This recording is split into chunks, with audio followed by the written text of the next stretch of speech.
sino que voy a hacer una serie de consideraciones al hilo de un desafío constitucional como el que tenemos planteado actualmente. Estamos en un momento que es extraordinariamente difícil y extraordinariamente complejo, y en el que tenemos que decir que hemos de ser conscientes de qué voladura está produciéndose. Y está produciéndose la voladura de un orden constitucional que inicia con la Constitución de 1978 y que a mí me gustaría remarcar que hemos de tener presente cuál ha sido la historia constitucional española. Una historia constitucional inestable, con múltiples textos constitucionales que han calado poco, han arraigado poco en la sociedad, y una historia constitucional presidida por más de 100 golpes de Estado. Esta ha sido nuestra historia, que viene a ser apaciguada y darle estabilidad la Constitución de 1978. Una Constitución que efectivamente nace en un momento de mucha renuncia por parte de fuerzas políticas, pero que consigue cerca de 40 años de convivencia pacífica, donde creo que en ningún momento histórico español ha habido tanta estabilidad, al menos en el goce de los derechos fundamentales y de las libertades públicas. En este marco, es verdad que no se ha resuelto. El texto constitucional da un modelo de organización territorial, pero no acaba nunca de resolverse, por varias razones. Pero yo no quiero remontarme hasta desde los inicios, como ponía antes y después del 6 y 7 de septiembre. El profesor Boix nos ha enviado una documentación, un escrito donde hace todo un recorrido de todo el proceso federalista, y por tanto yo no voy a remitirme al momento anterior, a todos los pasos que se producen anteriormente, sino que me voy a situar en el momento actual. ¿Dónde estamos actualmente? ¿Dónde estamos en ese proceso que no comienza, sino que culmina en el 6 y 7 de septiembre? Que culmina en tanto en cuanto es la puerta que cierra o que produce la voladura del orden constitucional. Estamos ante un desafío no solamente constitucional, estamos ante una quiebra importantísima del orden social. La sociedad catalana está rota. Estamos ante una quiebra económica. Estamos ante una repercusión grave de los mercados financieros. Pero sobre todo estamos ante una voladura de un modelo de convivencia constitucional en valores. Y esto me sitúa en el momento en el que quiero situarme actualmente, que es el que da origen a esta situación que vamos a ver si podemos resolver, si es que se puede resolver. Me sitúo en la aprobación de ley de referéndum y transitoriedad, con la aprobación de un referéndum, con la celebración, mejor, de un referéndum declarado ilegal, de un referéndum que se realiza con quebrantamiento del orden constitucional provocado por los poderes ejecutivo y legislativo de Cataluña. Un referéndum que se realiza con ese quebrantamiento, pero sin la más mínima garantía, y del que se quiere colgar una declaración de independencia en atención a unos resultados que carecen de legitimidad.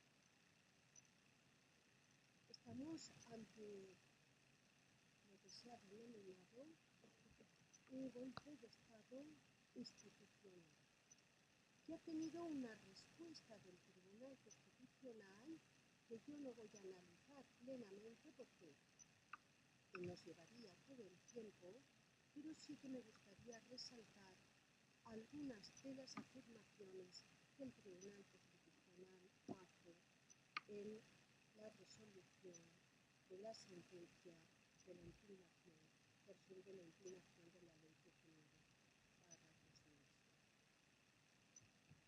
Dice, un poder que niega expresamente el derecho se niega a sí mismo como autoridad merecedora de acatamiento.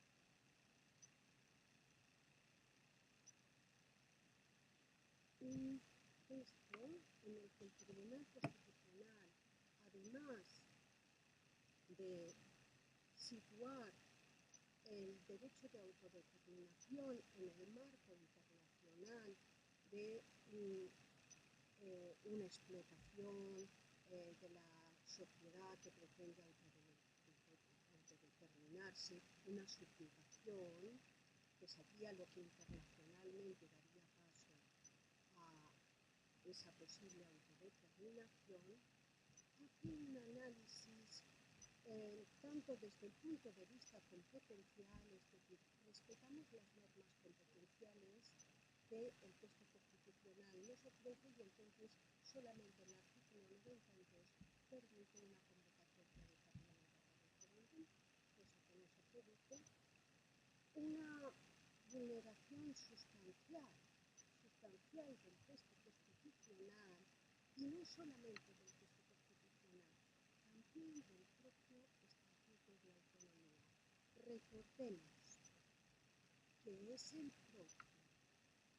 propio gobierno y parte del Parlamento catalán el que vuela el Estatuto de Autonomía los días 6 y 7 de septiembre.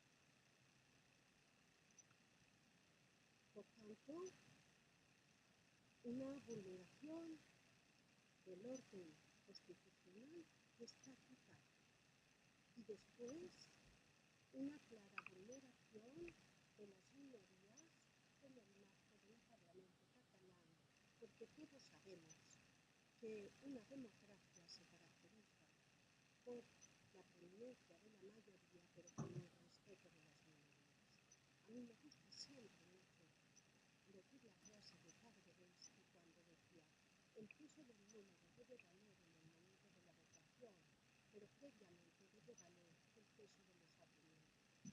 Mayorías y minorías conviviendo pacíficamente en un Parlamento, con expresión de todas las fuerzas políticas, con representación parlamentaria. Esto también se quiere los días 6, 7 y la madrugada del 8 de septiembre. Por tanto, nos encontramos ante un problema extraordinariamente grave. Y es verdad que en ese problema hay bastantes responsabilidades. Es verdad que ese problema cuenta con errores, pero cuenta con responsables que no solamente cometen errores. Es verdad que podemos encontrar errores por parte del gobierno central, sí. Una serie de errores como, por ejemplo, ignorar el proceso que tiene realizando. Ignorar pensando que esto era una fiebre, posiblemente no solo del sábado noche, sino una fiebre que se iba a calmar con la recuperación económica. No es así. El problema catalán no es una fiebre que se pueda resolver de este modo. Por lo tanto, ha habido sí una ignorancia del problema pensando que se resolvería pronto. Algunos errores, no todos los destacaré porque no es el momento, pero a mí me parece un error grave muy divertida la carga política. Me parece un error gravísimo que desde luego no comparto. Me parece que implica actuar de un modo, del único modo que no se podría actuar, es decir, dando una foto que no se tenía por qué haber dado.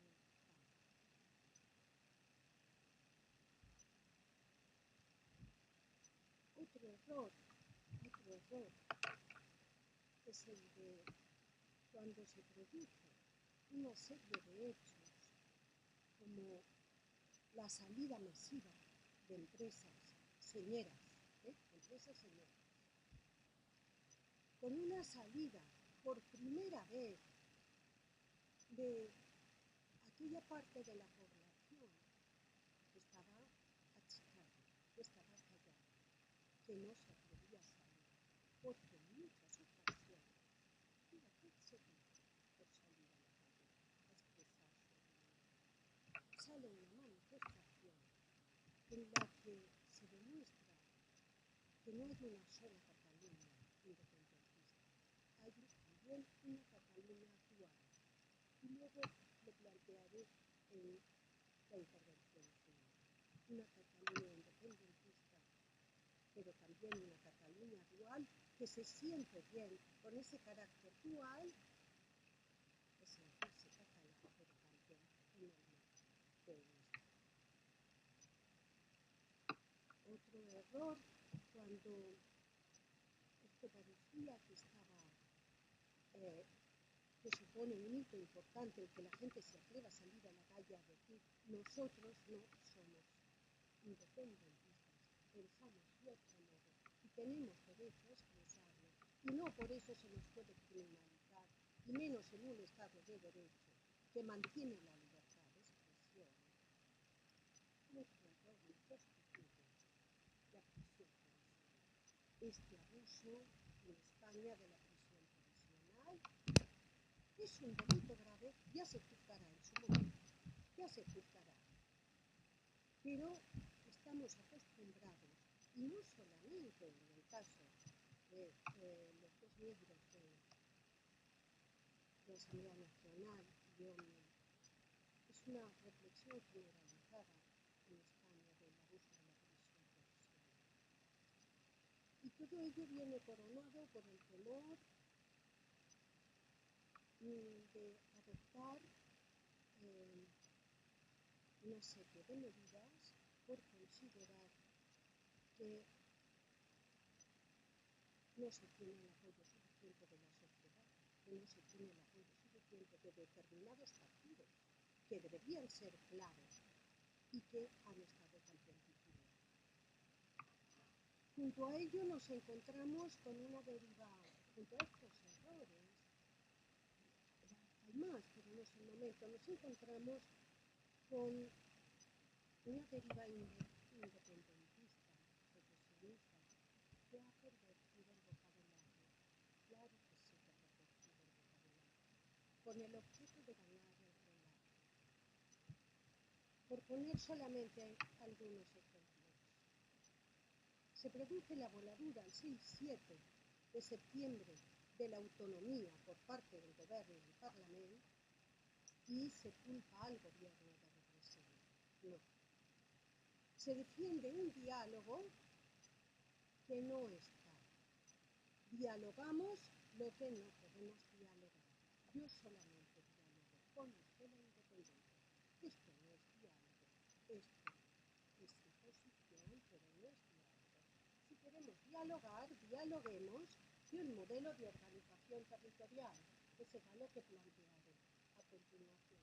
Pero usted no me puede imponer un diálogo en un sentido único porque no es diálogo. Yo solamente hablo con usted de la independencia. Si no, no hablo. Esto no es diálogo. Esto no es negociación. Esto es imposición. Dentro de la perversión del vocabulario también se ha producido una identificación que me parece realmente peligrosa. Identificación entre fascismo y constitución.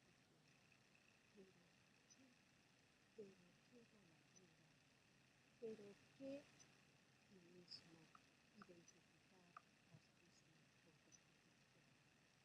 Yo recibí ayer un cartel en el que para la convocatoria de la huelga general del 24 y 25 aparecían Franco, Rajoy y Aurora. Es decir, identificación, constitución con franquismo. Esto es una auténtica perversión del lenguaje que en todo caso indica un discurso radicado en el odio y un discurso perturbador. Y después se ha construido un proceso falseando datos históricos, datos económicos y datos de resultados. No se puede construir un proceso desde la falsificación de la historia. En muchos casos no se puede construir un proceso diciendo es la Unión Europea nos va a preferir a Cataluña antes que a España, por lo tanto no vamos a salir, etcétera, etcétera. Por todo ello, nos encontramos en una situación en la que el Estado tiene que responder. Y aquí viene la cuestión. ¿Cómo responde el Estado? ¿Tiene mecanismos coercitivos? Sí, el mecanismo de coerción federal, el famoso 155 de fijaros, estaban las nuevas en norma que ya se han agotado los derechos de la un 155 que un 155, insisto, que no puede plantearse en cualquier caso.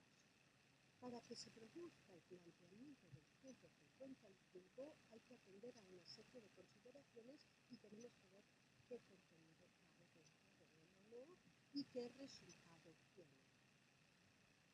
Un 155 es un mecanismo de coerción que bebe directamente del texto alemán, del artículo 37 de la Constitución alemana, que es verdad que aquí nunca se ha aprobado, nunca se ha aplicado, pero también es verdad que nunca ha hecho falta, porque en Alemania existe una cosa que se llama lealtad federal. Por eso allí funciona el federalismo, cosa que aquí, como digo, obviamente creo que no funciona. En Estados Unidos también, en Italia, se ha llegado a aplicar en Reino Unido, por ejemplo, la asamblea local de Stormont quedó suspendida por la Secretaría de Estado para Irlanda del Norte cuando asumió las funciones directamente. Incluso tenemos ejemplos en los que se ha llegado, y espero que no sea el caso aquí, lo espero y lo deseo firmemente. Cuando Kennedy saca la coerción física a la calle, cuando en Arkansas se niegan a acatar la decisión de la Corte Suprema de acabar con la segregación racial en la escuela. Nosotros, lógicamente, como Estado descentralizado, también tenemos ese mecanismo de creación, de coerción, denominado coerción federal, que lo que tiene es que asegurar el restablecimiento del orden constitucional cuando ante un ente descentralizado incurre no cualquier falta de acatamiento, sino graves faltas y quiebras del orden constitucional. Y aquí hay una reiterada falta, hay un reiterado acatamiento ordenamiento constitucional, hay un reiterado incumplimiento tanto de las sentencias del Tribunal Constitucional que, fijaros cómo, en algunos casos, se recurre al Tribunal Constitucional para defender posiblemente las medidas del 155, por tanto, sí que reconozco en determinados casos el Estado de Derecho, la jurisdicción del Tribunal Constitucional, pero las decisiones que adopta no las acata. Es decir, es un discurso un poco perverso. ¿En qué momento estamos y qué medidas podemos tomar? ¿Podemos aplicar el 155? Pues lo que nos tememos es que ha llegado el momento del 155. El 155 que no puede aplicarse en cualquier momento, ¿eh? El 155 ha de aplicarse siempre y cuando existan una serie de requisitos. Primero, que se haya intentado por todos los medios, incluso jurisdiccionalmente, el acatamiento del orden constitucional. En segundo lugar, que se haya requerido al presidente de la comunidad autónoma para que cumpla de forma voluntaria las obligaciones declaradas infringidas judicialmente. En tercer lugar, que las medidas reglamentarias y ejecutivas que se adopten en ese marco han de cumplir una serie de principios: proporcionalidad, legalidad, necesidad. Y en cuarto lugar, que se haga con la aprobación de la mayoría absoluta del Senado. El gobierno por sí solo, claramente, no podría adoptar ninguna de estas medidas. Es con el respaldo de la mayoría absoluta del Senado. Llegado este momento, sabéis que se han aprobado una serie de medidas dentro del 155. Aquí es donde hay mucha división, al menos de los ecologistas, que, por cierto, es curioso, había uno que creo que es Pablo Benito Maricón, de los ecologistas extraordinarios. El otro día me demuestra que no tiene razón. Esa Pablo también es muy extremista de votar a la izquierda. Los hay. Y además también las almas también, ¿eh? Por tanto, ante un desafío de esta naturaleza, se podría haber acudido a todo este planteo de especialistas jurisprudentistas. De todas esas medidas que se han aprobado como posiblemente aplicables dentro del artículo 155, hay suspensión del gobierno, hay intervención, es decir, hay todo un sinfín de medidas. Algunas de ellas son graves, es decir, no se ha ido a un 155 light, se ha ido a un 155 bastante amplio, informativo bastante amplio, porque es verdad que la propia redacción de la Constitución no da más pistas que las absolutamente necesarias y comprobables, ¿vale? Pero tampoco nos ofrece muchas más pistas.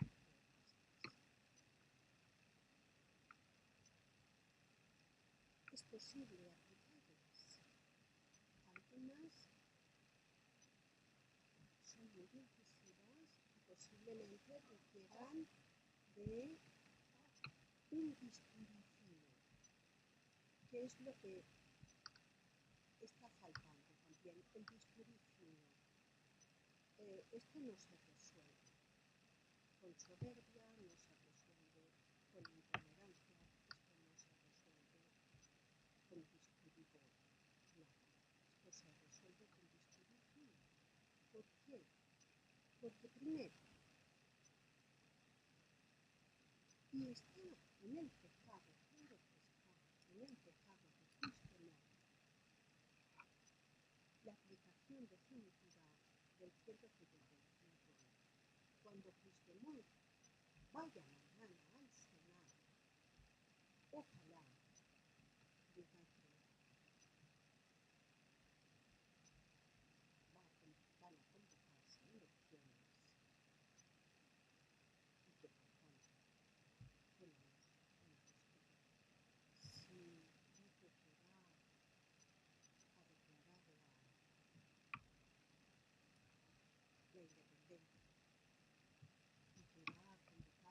elecciones constituyentes, indudablemente no hay más remedio que aceptar el que desde el principio el Estado no puede ser un Estado fallido. Si desde luego, entiendo que se convocan elecciones, es aquí donde tenemos que empezar a construir un discurso, pero sensato, un discurso inteligente, es un discurso, y esta no es una idea mía, sino que la apunta, debe ser un discurso que solamente puede pasar por la construcción de valores constitucionales. Porque, atención, aunque se declare el 155, el problema político es otro.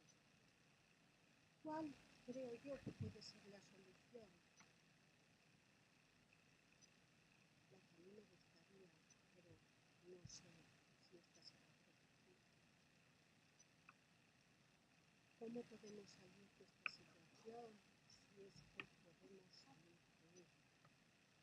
Pues con una respuesta desde la constitucionalidad, claro que sí. Los valores constitucionales, yo no quiero vivir en un país que no tenga valores constitucionales. Desde una reforma constitucional sin términos, bueno, es que está decidiendo que no, que, que podemos hablar, pero no solamente de independencia, háblenos de cómo nos organizamos territorialmente. No está mal que hablemos de cómo nos organizamos, cómo nos reorganizamos constitucionalmente.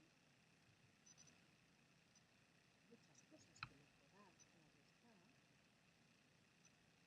pero en ese cómo nos reorganizamos constitucionalmente, territorialmente, no solamente debemos introducir el discurso de qué acomodo tiene Cataluña en el marco de la organización territorial. Hay una nueva dimensión en ese discurso que tampoco es una verdad fuera. ¿Cómo? ¿Qué acomodo tienen las dos Cataluñas dentro de Cataluña? Porque no olvidemos que toda Cataluña no es secesionista, que hay también dualistas. Y por tanto, ¿cómo acomodamos nuevamente, territorialmente, a todos los territorios, pero también cómo acomodamos a las dos Cataluñas que hoy están rotas para, al menos, pacificar? Porque esto es importante. Y aquí yo creo que es donde creo que podemos adentrarnos construyendo un discurso en positivo, construyendo un discurso, mire, es que es mejor que estemos juntos, es que es mejor construir el discurso desde la cooperación basada en la diferencia, es que yo le tengo que reconocer a usted su singularidad, pero a través de la cooperación. Y por eso creo que esta sería la mejor solución y espero que la solución de mañana de construir sea esta, porque me agradecería y temería tremendamente que el 155 no se quedara en el 155, sino que diera paso al Y tengamos en cuenta que el 116 no permite la declaración de un estado de excepción, no permite la convocatoria de elecciones generales. Perdón, de elecciones generales, de elecciones autonómicas. Las generales no las consideran necesarias. Las autonómicas. Y por tanto, aún estamos en contra. Y construyamos este discurso desde